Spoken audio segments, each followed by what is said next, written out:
வானவில்லும் வாழ்வியலும் அப்படின்றது அற்புதமான ஒரு புத்தகம். அதாவது வாழ்க்கையில இன்றைக்கு ஒரு துன்பம் இருக்கலாம், இன்னைக்கு ஒரு கஷ்டம் இருக்கலாம், ஆனால் அது விடியாமல் போய்விடுமா? இந்த வாழ்க்கை நம்பிக்கைக்கான ஒரு வாழ்க்கை தான். இந்த வாழ்க்கை தன்னம்பிக்கையோடு வாழ்ந்தால் வெற்றி கிடைக்கக்கூடிய வாழ்க்கை தான் என்று ஒரு கவிதையின் மூலமாக தன்னம்பிக்கையை கடத்தக்கூடிய ஒரு புத்தகமாக இந்த அற்புதமான புத்தகம் நமக்காக இருக்கிறது.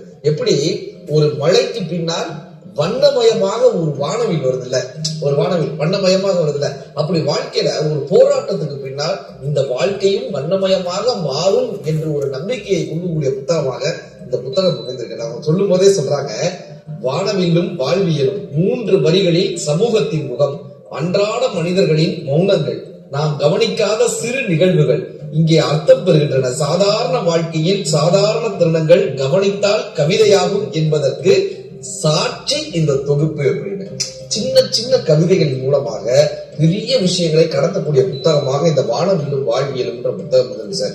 ஒரு கவிதை எழுதியிருக்காங்க. அதுல 2ஆம் குழந்தை மடியில் இருக்கும் போது முதல் குழந்தை அனாதையாக எழுதியிருப்பாங்க. எவ்வளவு பெரிய விஷயம் இருந்த இந்த முதல் குழந்தைக்கு 2ஆவது குழந்தைய கொஞ்ச நாளே பிடிக்காதான் அந்த இடமாக இருக்கட்டும். பசியை பற்றி சொல்லும் போது சொல்லுவாங்க, இரவு முழுவதும் அமைதியாக இருக்கிறது, ஆனால் எனக்கு மட்டும் ஏதோ ஒரு குரல் கேட்டுக்கொண்டே இருக்கிறது, அது என் வயிறு சத்தம் எழுப்பிக் கொண்டே இருக்கிறது. ஒருத்தருடைய பசியினுடைய வழி இருக்குல்ல, உலகத்தினுடைய ஆக சிறந்த மொழி கண்டுபிடிக்கப்பட்டது. ஒரு கவிதை இருக்காங்க, உலகத்தினுடைய ஆக சிறந்த மொழி கண்டுபிடிக்கப்பட்டது எதிர்பானா மௌனம் அப்படின்னா. மௌனம். நீங்க வீட்டுல பிரச்சனை வராம இருக்கிறதுக்கு கிருத்திகைக்கு விரதம் இருப்போமா, பிரதோஷத்துக்கு விரதம் இருப்போமா, சஷ்டிக்கு விரதம் இருப்போமா, சங்கடகர சதுர்த்திக்கு விரதம் இருப்போமானா மௌனம் விரதம் இருந்தாலே பாதி பிரச்சனை வராதுன்றாங்க சார். அப்படி உலகத்தினுடைய ஆகச்சிறந்த மொழி கண்டுபிடிக்கப்பட்டது, அதன் பெயர் மௌனம். இந்த கவிதைகள் இருக்குல்ல, கண்ணதாசன் ஐயா தான் சொல்லிட்டாரு, வானம் அழுவது மழையாகும் போது, வையம் அழுவது பனியாகும் போது, கானம் அழுவது கலையாகும் போது, கவிஞன் அழுதால் அது கவிதையாகிறது. எல்லா விதையும் விதைத்தால் ஓரிடத்தில் முளைக்கும், இந்த கவிதை மட்டும் விதைத்தால் எல்லா இடங்களிலும் முளைக்கும். அப்படியான இந்த கவிதை பிடித்தவர்களுக்கு, ஹைக்கூ பிடித்தவர்களுக்கு, இன்னும் சொல்ல போனால் இந்த வாழ்வியினுடைய அர்த்தங்களை சின்ன வரிகளில் பிடித்தவர்களுக்கு இந்த புத்தகம் கண்டிப்பான முறையில் பிடிக்கும். தன்னம்பிக்கையை ஊட்டக்கூடிய ஒரு புத்தகமாக இருக்கு. இந்த புத்தகத்தை சொல்லும் போதே சொல்லுவாங்க, புத்தகம் என்பது படித்து முடித்த பின்பும் கூட பேசிக்கொண்டே இருக்கிறது.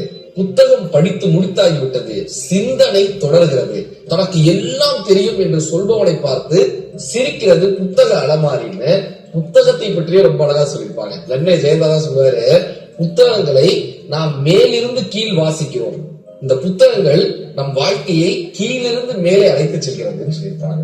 இப்படியாக இந்த புத்தகம் கவிதை பிடித்தவர்களுக்கு, ஹைக்கூ பிடித்தவர்களுக்கு, வாழ்க்கையில் தன்னம்பிக்கை தேவை என்று நினைப்பவர்கள் அத்தனை பேருமே இந்த புத்தகத்தை வாசிக்கலாம். மோனிஷா அவர்கள் எழுதக்கூடிய வானவில்லும் வாழ்வியலும்.